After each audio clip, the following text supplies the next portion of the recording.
Live from downtown Detroit, home of WDIV and Click on Detroit, Local 4 News at 5 starts now. They said someone was shooting at them. A new twist in a deadly crash into a daycare center as Detroit police now say shots were not fired at all. Sean. A shot fired through this window of a home. A man on the other side shot and killed. He's 69. People say there's no way he was the target. We're going to begin, though, with the high winds finally dying down, but now big change blowing in. Good news is DTE reporting only about 6,800 outages so far. That's less than what we saw this past weekend, right? Yeah, let's get over to Paul Gross off the top here at 5. Paul, temperatures are dropping fast, too. Yeah, they are. I'll show you that in a second. The wind advisory is going to expire at 8 o'clock. It's already expired for Lenawee and Monroe counties. We still have a handful of 40-plus mile-per-hour gusts. And keep in mind, when we show you these gusts, this is an hourly observation from the airports. It's the highest gust over the past hour. So as you can see, most of us are below 40 miles per hour for gusts. We have some in the upper 30s. Now, Pontiac, you've had a gust to 47 miles per hour, 40 at Flint, 46 miles per hour in Lansing. But again, most of the reporting stations have been below 40 miles per hour for gusts over the past hour. But look at the temperatures. Mount Clemens, you're at 61 degrees, upper 50s in downtown Detroit, and then you get to Howell. It's 45 degrees, 42 in Lansing, so you can see the cold front now encroaching upon the area. No rain with it. In fact, as you saw, skies have cleared, but it will be a quick plummet through the 40s into the 30s by late evening. Still windy, but the wind trending downward through the night. Now we'll have to talk about the snow on Saturday. We'll do that coming up in just a few minutes. But don't forget, the Local Forecasters app has everything you need, including real-time radar. We even have earthquakes on there. It has everything. Best weather app in the nation. Just go to the App Store, search under WDIV, and we will see you back here in a few minutes, guys. Paul, thank you. Our other top story here at 5. Neighbors say a 69-year-old shot and killed sitting on his couch was not the target, but rather an innocent victim. This shooting happened overnight on Corville Street, right near Chandler Park and East Outer Drive. As our Sean Lay reports, while he may have been an innocent victim, the shooting was not random. People living a full block away from here tell me when they heard this gunshot at 3:30 this morning, it was so loud they actually hit the floor. Here's the result. A blast through this front window. On the other side, a 69-year-old man. He was shot and killed. Follow me this way. The shooting wasn't just in the front. We noticed this from the side. Gunshots here as well. Count them with me. 1, 2, 3, 4, 5. And the people who know this man say there is no way he was the target. I know the target wasn't hit. He was not intended for that. Anthony London's adorable son wants to be Spider-Man, but this dad wants to make sure he can protect his precious life. Overnight, a life taken directly across the street, and for what? Sources confirmed tonight, shot and killed inside his own home was Kenneth Freeman. Friends tell me Freeman was such a kind, quiet man who would sit on his porch and not bother a soul. Because he's 69 years old. Yeah, he was just up watching TV.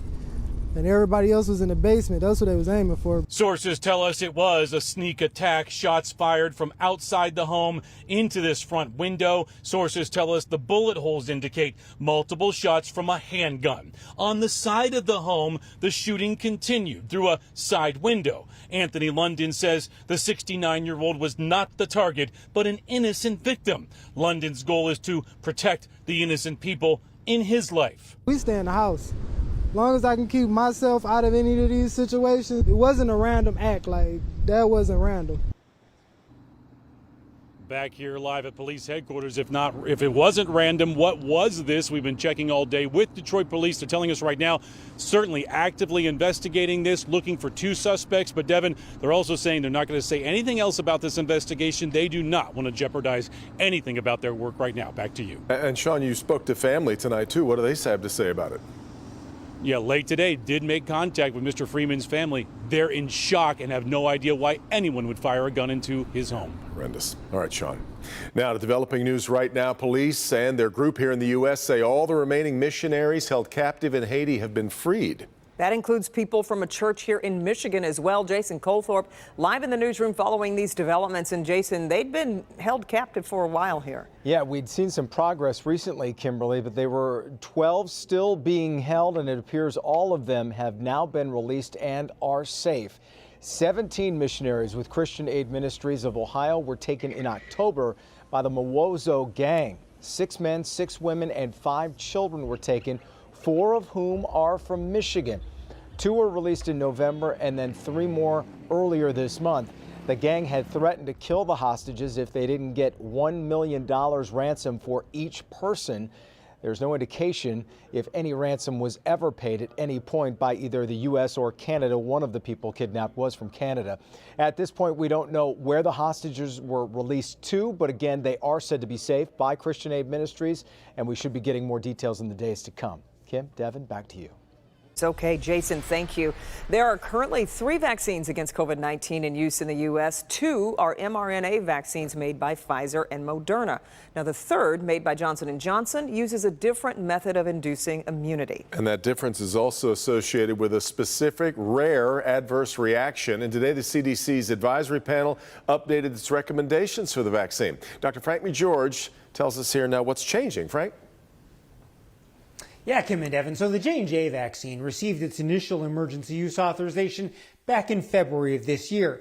By April, its use was halted for 10 days due to reports of a rare but serious adverse reaction called thrombosis with thrombocytopenia, or TTS. Now, at that time, it was decided the benefits of the vaccine outweighed the risk of this rare complication. Today, updated data since April was reviewed. TTS was once again reviewed.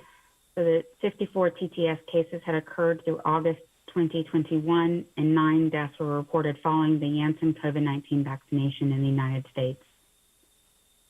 The TTS case reporting rate following Janssen vaccine is higher than previous estimates in men as well as women and in a wider age range.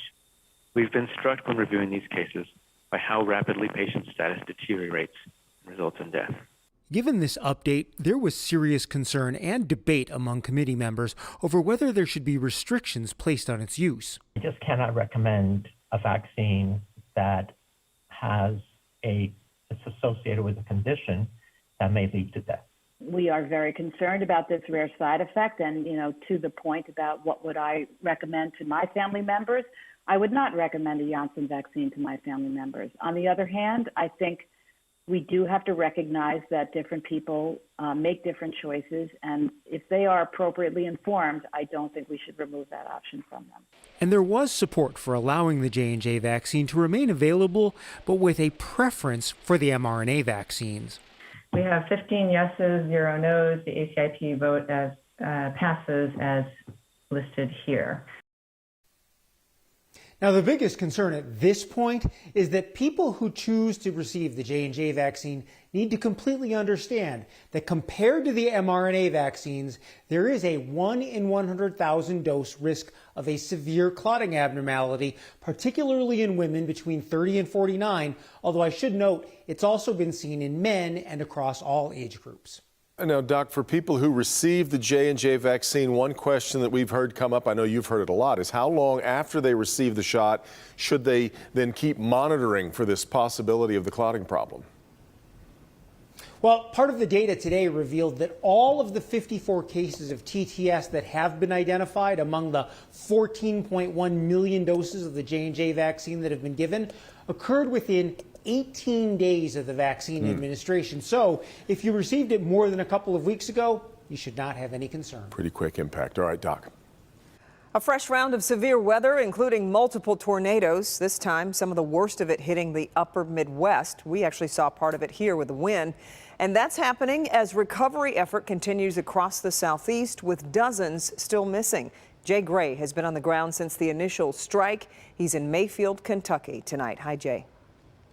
Hey there, good evening. Tonight we are inside this warehouse turned distribution center filled with essentials for survivors, vital elements of what is a recovery really just beginning here. Okay. There are 2 very different and very difficult missions in Mayfield right now. The cleanup, search, and recovery, and the effort to support survivors, many who've lost everything. They have food, water, supplies. They have tarps for cars, tarps for buildings. Toys and everything in there. This massive distribution center is a place in constant motion. Donations coming in Essentials that often, outside the strike zone, are taken for granted. But here are literally a lifeline for so many in need. Just being able to help a little bit to see how much that changes and to be able to put a smile on somebody's face, maybe that hasn't smiled for a week. It's been 6 days since the storms, with crews in many areas working around the clock. Still, even those who've seen their share of disasters are overwhelmed by all of this.